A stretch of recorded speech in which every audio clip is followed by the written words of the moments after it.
Philadelphia's afternoon news is on. KYSW News Radio 103.9 FM. Governor-elect Josh Shapiro picks a Philadelphia Republican to head up the Pennsylvania Department of State. I'm Jim Melwood of the Suburban Bureau. New details being released to connect with the man accused of the murder of 4 University of Idaho students. In his bid to become House Speaker, Republican leader Kevin McCarthy is urging the concessions to win the post.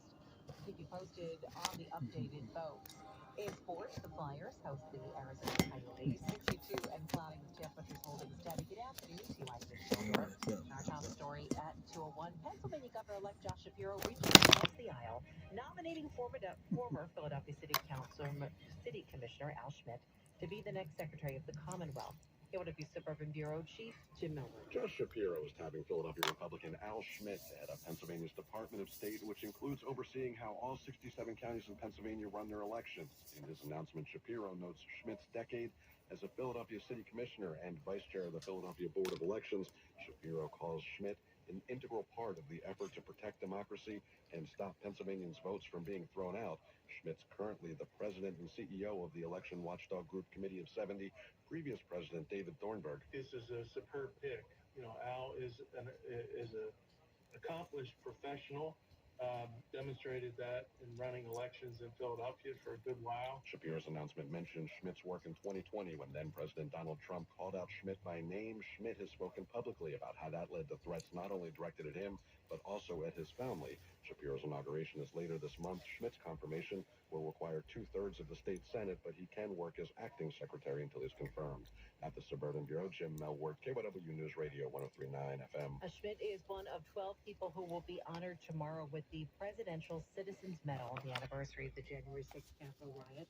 The Biden administration will give Schmidt this award for keeping the 2020 vote tally in Philadelphia going and face the pressure to overturn the election.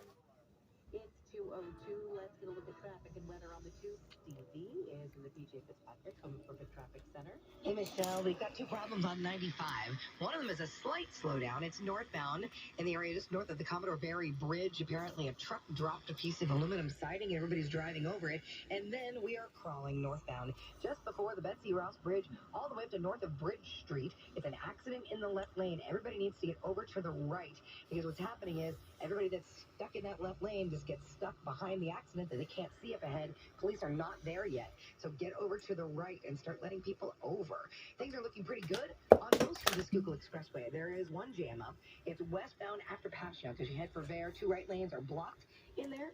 Slow traffic right now on Woodland Avenue as you're trying to get to University. They've got some construction in there that is making things slow because they're down to 1 lane. Vine Street Expressway westbound, a minor slowdown approaching the Schuylkill Expressway, but nothing too serious. The Boulevard, looking pretty good at the moment. The Blue Route 476, nice and clear. Lancaster Avenue, both directions between Remington and Clover Hill Road. That's in the Wynwood area. It's really slow because of construction. 422 east and west, really not seeing any big problems at all. There'd been a work crew making its way out west, but mainly on the shoulder out near Limerick and then to Saratoga. In New Jersey, 42's in good shape, so's 295. The delay's still there on the Jersey Turnpike southbound between exit number 3 for the Black Horse Pike and exit number 2 for 322. You can take 295 around that. No problems to report. If you normally go on Martin Luther King Boulevard in Camden, be aware they are doing more paving today. And this is right when you get off of 676 at that 5A ramp. That's where the trouble is. Your next update's in less than 10 minutes from the PJ Fitzpatrick Home Improvement 24-hour traffic center. Need a new roof or just want to repair a small problem? Trust PJ.com. I'm Stevie Reese. Thanks, Stevie. Let's get a look at the forecast sponsored by Aqua Pennsylvania NBC. 6 o'clock. Marvin Gomez. Clouds continue to move across most of our area. Pardon me. As far as I know. We're going to keep temperatures in the low 60s and upper John didn't say anything otherwise. We are looking at the possibility of a couple of showers for this evening into tonight, with temperatures cooling down to 42 degrees. As we head into our Friday, winds a little bit breezy coming from the west, gust up to 20 miles per hour are possible. We expect to see sunshine during the afternoon with a high temperature of 50 degrees. As we head into Saturday, a little bit cooler, 44 for our high with a mix of sun and clouds during the afternoon. Quiet weather is expected on Sunday morning with sunshine for most of the day. Sunday night, we're looking at the possibility of a couple of showers across our area. Some of those showers could even linger into Monday morning. expect sunshine to come back during the afternoon Monday with a high temperature of 45. I'm NBC 10 First Alert meteorologist Marvin Gomez. Right now, 62, that is our forecast highs. The temperatures are holding steady. New details revealed in court documents that shed light on how police caught the alleged killer of 4 University of Idaho students. It comes as the suspect, 28-year-old Brian Koberger, has returned to Idaho to face charges in the November 13th stabbings. Koberger, arrested in the Poconos last week, escorted back to Idaho yesterday by Pennsylvania State Police.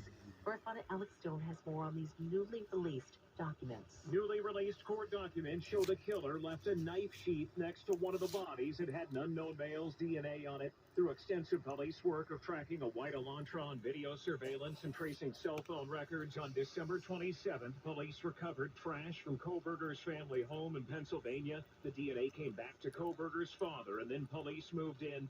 The documents show police had been closing in on Koberger and looking at him for weeks as they built their case against him. An unidentified woman who lived in the house where the killings took place told authorities a masked man in black clothing walked past her that night. Meanwhile, Koberger's attorney in Pennsylvania says he looks forward to being exonerated. Another round of voting in the House of Representatives for the Speaker is ended with similar results. The latest from correspondent Michelle Franzen. Kevin McCarthy failing to get the 218 votes needed to become Speaker of the House. 20 Republicans voting against him again and 1 voting present. Political director Rick Klein says McCarthy has made concessions trying to get the group, and that could impact how the House functions. You're essentially letting the fringe elements of the party take over and forcing all of the membership into distracting and time-consuming and frankly, counterproductive votes through the entire congressional session. And that's one reason I think that some of the moderates are going to push back. Not just that it's going to make McCarthy's fight harder, but for everyone in the House of Representatives, it could essentially grind everything to a functional halt if you just have a few members of Congress who insist on extended votes on things. McCarthy staying the course even after 7 failed ballots, telling ABC News he's confident we'll get to the solution, but says he doesn't, quote, pick the day. Democratic leader Hakeem Jeffries received 212 votes, with every Democratic representative united behind him. Pope Emeritus Benedict XVI buried in an underground tomb in Vatican City. Pope Francis presiding over his predecessor's funeral, saying, "May your joy be complete as you hear his voice now and forever."